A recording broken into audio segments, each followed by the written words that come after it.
এখানে I league champion হয়ে এলেও আই লিগের সঙ্গে আইএসএলের কোনো তুলনা হয় না, সন্তোষ ট্রফির সঙ্গে আইএসএলের কোনো তুলনা হয় না।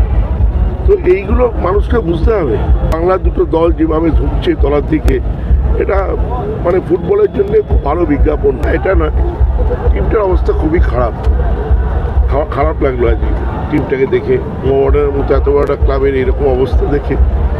দেখুন, আইএসএলকে মানুষকে বুঝতে হবে। আইএসএলের মান এখন অন্য মাত্রায় পৌঁছে গেছে।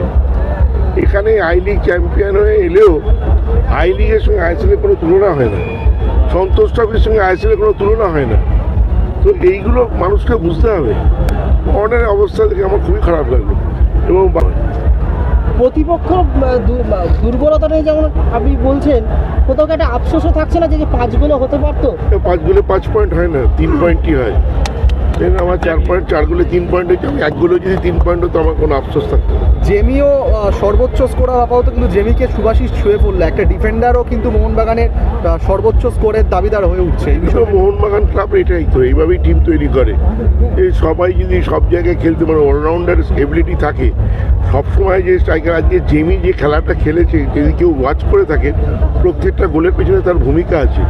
সে কিন্তু অন্য প্লেয়ারকে জায়গা করে দিয়েছে। তো সেই জন্য সবারই এখানে অবদান আছে, পুরো টিম গেম।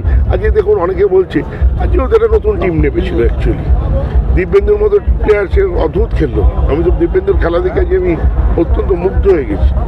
তো সেই জন্য সব পজিশনেই আমাদের প্লেয়াররা রেডি আছে, ভালো খেলছে।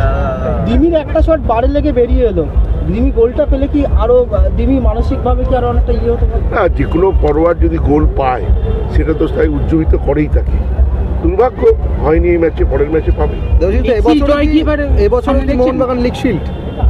এখন আমি সেটা বলবো না, আরো দুটো ম্যাচ যাক, তারপরে বলবো। ওকে, থ্যাংক ইউ দেবাশিস।